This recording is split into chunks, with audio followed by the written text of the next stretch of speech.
Hingga saat ini aktivitas vulkanik Gunung Lewatobi Laki-Laki masih tinggi, lalu apa saja yang perlu diwaspadai? Kita tersambung dengan ahli mitigasi bencana geologi Surono. Pak Surono, selamat petang. Pak Surono, kalau kita lihat eskalasi erupsi Gunung Lewatobi Laki-Laki ini meningkat, bahkan radius bahaya diperluas dari 8 hingga ataupun mencapai 9 kilometer. Apa yang kemudian harus diwaspadai oleh masyarakat, Pak Surono?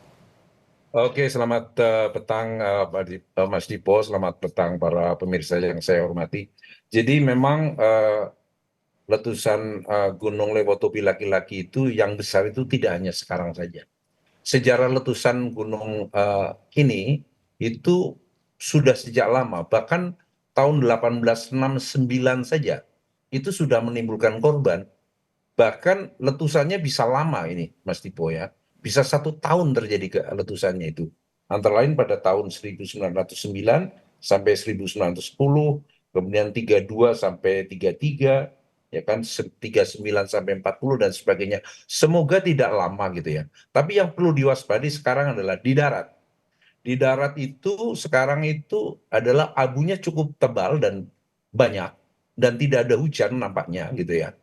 Jadi semua itu harus menggunakan masker karena abu vulkanik itu bukan abu biasa, dia mengandung silika yang sangat tinggi. Silika itu bahan baku pembuat kaca, ya kan? Bisa juga untuk solar panel dan sebagainya. Itu sangat berbahaya bagi ISPA gitu ya. Jangan sampai pengungsi yang memang tempat tinggalnya serba darurat terkena sakit saluran pernapasan. Itu di darat. Kedua di udara. Yang harus diwaspadai adalah abu halus yang terbang di udara. Ini sangat bahaya bagi penerbangan. Karena bila abu vulkanik ini tersedot, ya mesin jet ini, bisa juga mengakibatkan kerusakan dalam mesin jet tersebut, ya kan. Ingat waktu tahun 1982, British Airways itu keempat mesinnya Boeing 747 itu lost power. Dia untung bisa mendarat di Halim ya. Jika tidak itu tidak tahu apa yang terjadi.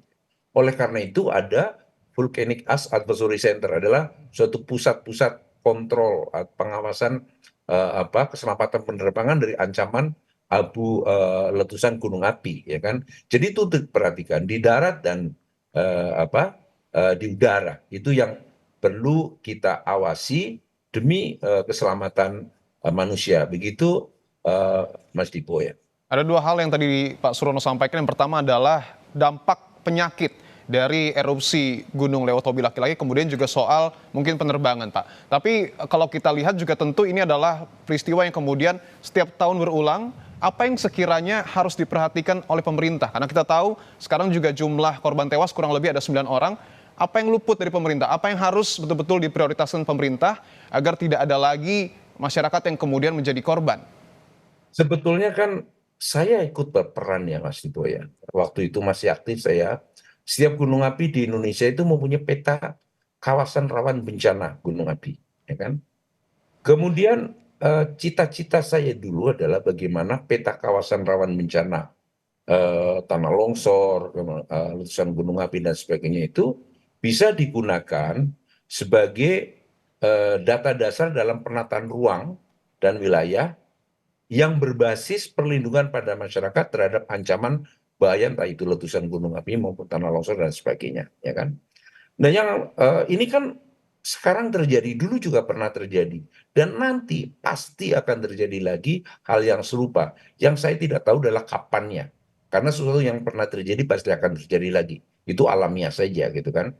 Apakah masyarakat itu bermukim itu sudah di luar, ya kan, daerah kawasan rawan bencana Gunung Lewatobi Laki-Laki ini yang harus diperhatikan. Kalau tidak, hal seperti ini akan berulang terus.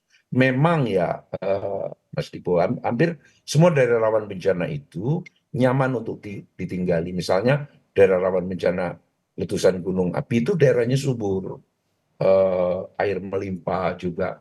Itu adalah main follow daerah-daerah yang seperti itu. Masyarakat mengikuti bergerak ke arah sana. Oleh karena itu ada sekitar berapa 5 jutaan lah masyarakat yang berada di kawasan rawan bencana, baik beraktivitas maupun bermukim. Memang itu menjadi suatu tantangan tersendiri. Bagaimana tidak mudah ya Mas Tipo. merelokasi mereka yang terbiasa hidup di daerah yang subur gitu ya, kemudian pindah ke daerah yang lain, apalagi mereka lahir di sana dan sebagainya. Ini menjadi suatu tantangan tersendiri ya kan, tidak mudah untuk menata itu, tetapi jika tidak dilakukan, hal ini akan berulang kembali gitu.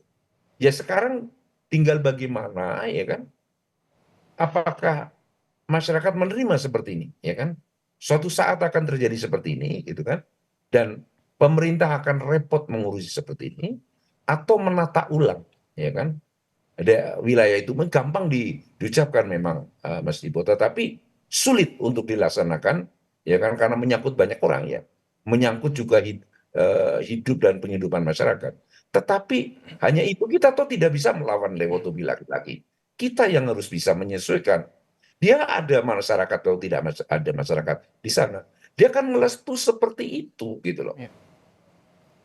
Baik, Pak Jadi Surono. yang harus Kalau kita lihat mengawal. dari sejarah panjang bahwa erupsi ini terus terjadi setiap tahunnya, apakah bisa diprediksi, Pak, sampai kapan eskalasi ataupun erupsi Gunung Lewotobi ini terus terjadi ke depan? Bisa diprediksi?